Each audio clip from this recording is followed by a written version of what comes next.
Jelotong, the very colorful, might be real. He surprised everyone by playing a video in Parliament of someone who looked like and sounded exactly like Prime Minister Anwar Ibrahim. And that person in the video was promoting an investment scheme soliciting funds and personal information from listeners.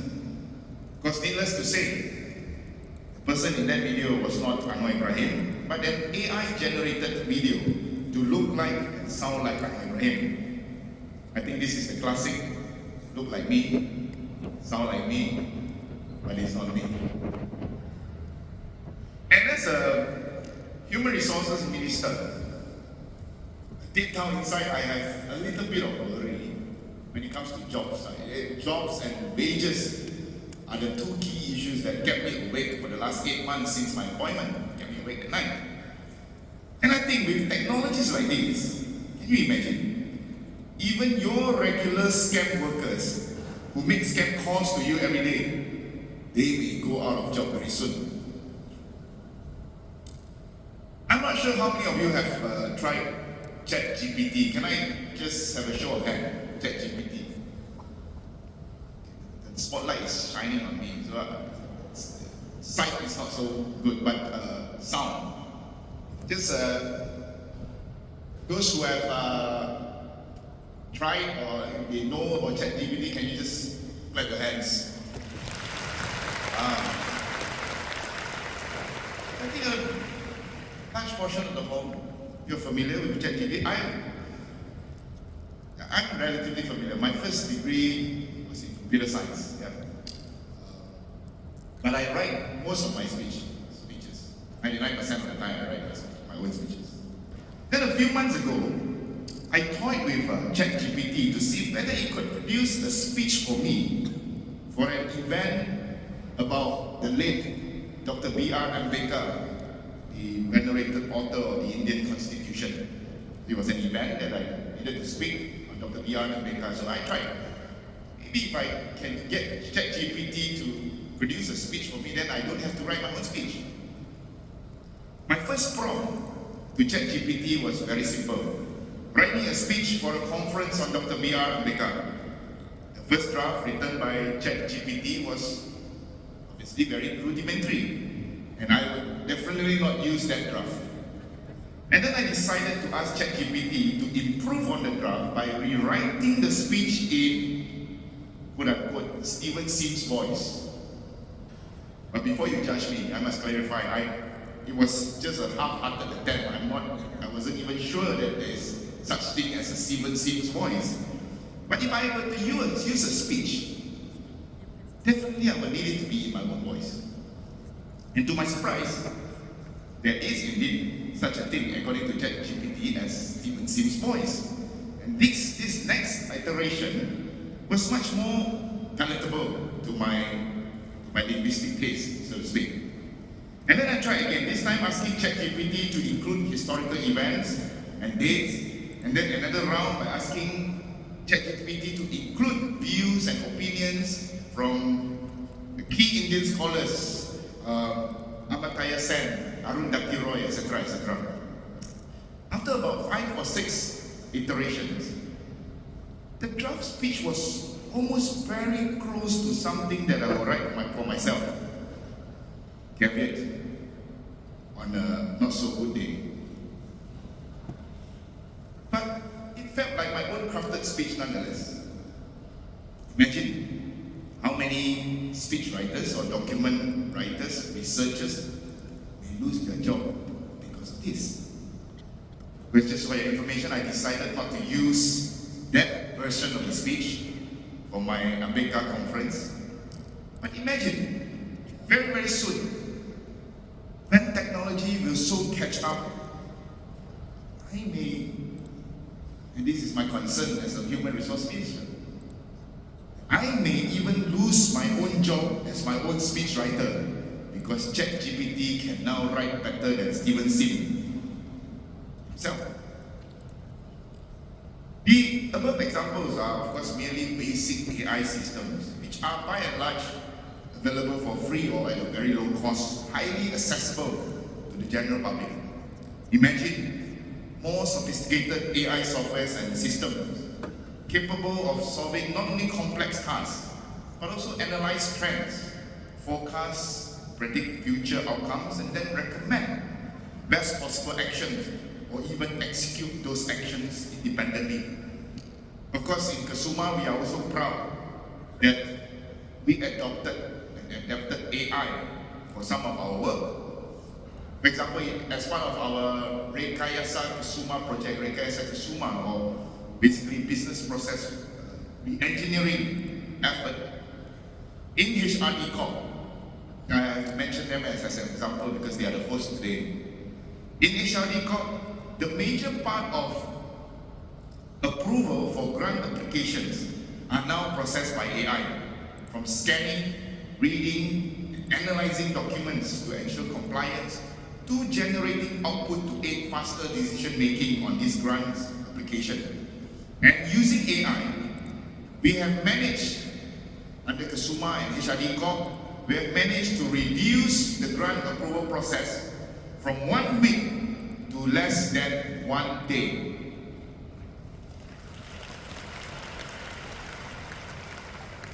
Another example, another agency under Kasuma, Perkeso, which is our social insurance.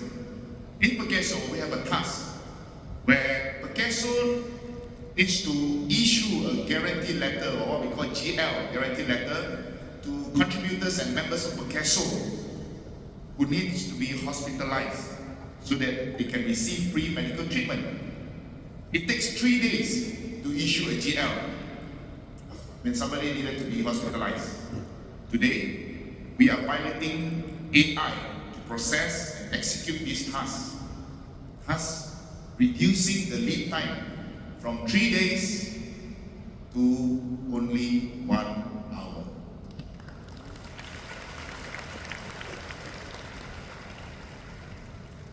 There are many advantages and strengths when it comes to adopting and adapting AI technology in our day-to-day work. But one very obvious downside to all this, especially vis-a-vis Ministry of Human Resources, is the roles of human workers will be greatly affected in all sorts of ways. So what do we do? For us, we believe it is crucial, very important to map out the future. We cannot depend on mere conjectures or luck when it comes to decision making on how AI will affect the economy and the job market. Back in March 2024, 6 months ago, Kasuma, we commissioned our newly mandated think tank, Talent Corp, to produce an impact report on the effects of AI, digitalization and green economy on the Malaysian job market. Today, 6 months later, we have completed the report for 10 strategic economic sectors in Malaysia. These 10 sectors together will cover about almost 5 million jobs, constituting 60 to 70% of our GDP. The report will tell us what is going to happen to our jobs in these sectors in the next 3 to 5 years. It will not only help players in these sectors to plan ahead, it also allows workers currently in these roles or in roles which will be impacted within the next few years to be alerted, therefore take action to pivot to different roles. Students today can also anticipate what the job market is like tomorrow and prepare themselves accordingly.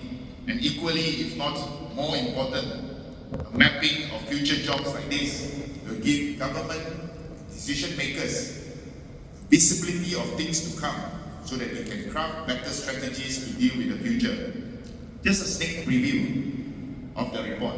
In the financial sector report, which I launched together with the Governor of Central Bank in July this year, out of 97 current financial jobs or roles surveyed, 16% will be highly impacted by the AI revolution, meaning these roles will likely face displacement or convergence.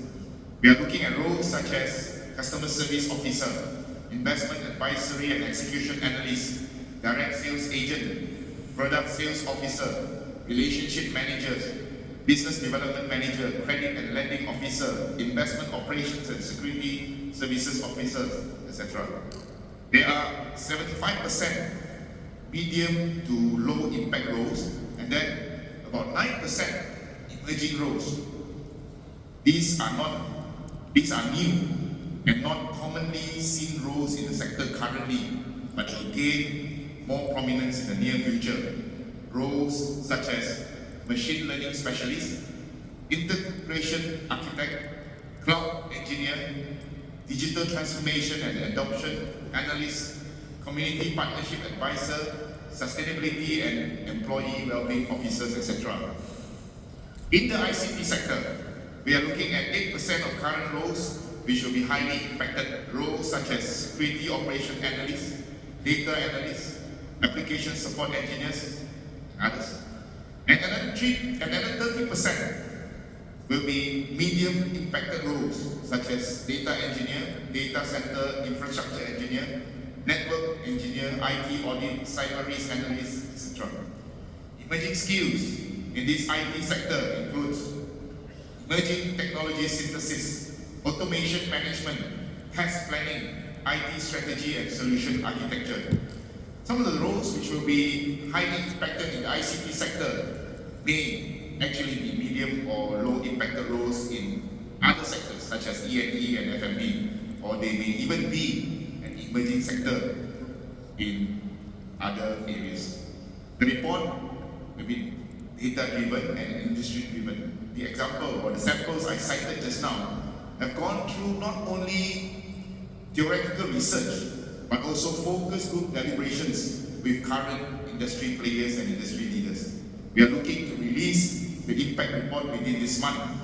And from there, the SUMA will be crafting our skills policy to ensure training strategies will actually address real gaps in the real world and not mere conjectures of politicians' mind.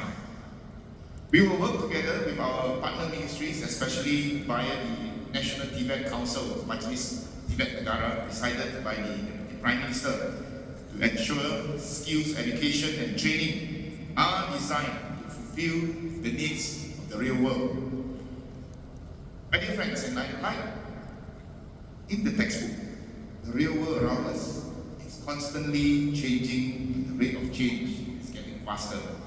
For technology, this is of course Moore's law, based on the observation of Gordon Moore, co-founder of Intel. So do we sit and do nothing, hoping that we will be the lucky ones, not affected or even displaced by technologies? Or do we hope on to the AI bandwagon, whatever the term AI means, with little understanding and helter-skelters of programs, trying, hoping that everything will eventually make sense? One of my favorite philosophers, I spoke to speaker Mehdi Hassan yesterday. He has interviewed Slavoj Zizek. Slavoj Zizek used to say, when everyone is busy trying to do something, and today everyone is busy trying to speak AI and do AI, the most revolutionary thing to do is actually to do nothing. And instead, take time, take a pause to think hard about the situation, to ruminate about the issue. Which is why I believe this year's NHCCE's team on AI and the future workforce is very, very important. Here in Malaysia, we have more than half a century of experience when it comes to high-tech industry. And under the Madani Economic Framework launched by Prime Minister Anwar Ibrahim last year, the government is aggressively pursuing investments in high-growth and high-value sectors. Last year, we recorded the highest approved investments in history. And this year, in the month of May alone, just 1 month this year, 2024 alone, we have seen commitment from 3 global tech giants, Microsoft, Google, ByteDance, to invest up to to 30 billion ringgit here in Malaysia. A few days ago this week, Amazon Web Services AWS launched its AWS Malaysia region with a commitment of another up to 30 billion ringgit here in Malaysia. We have just set up our first dedicated AI faculty this year to complement established computer science faculties all over the country. Hence, for us here in Kesuma, it is very, very important for us to prepare our human capitals and our workforce to fully embrace this AI century. Kesuma, we aim to make Malaysia the AI human capital development hub of the region. Therefore, let this NHCCE 2024 be a forum. This is something that I said to our guests at the networking cocktail yesterday. Let this NHCCE this year be a forum where our views be challenged, our ideas be contested, and our plans be scrutinized so that we can prepare ourselves for what is to come. Finally, I would like to congratulate HRD Corp and the team for successfully organizing this year's National Human Capital Conference and Expo 2024. To all participants and stakeholders, thank you very much for your commitment and welcome to NHCCE 2024. Terima kasih. Thank you, Yang Berhormat. We'd like to invite you, sir, to kindly remain on stage as we invite Yang Berhormat Menteri Abdul Rahman bin Haji Muhammad, Deputy Minister of Human Resources,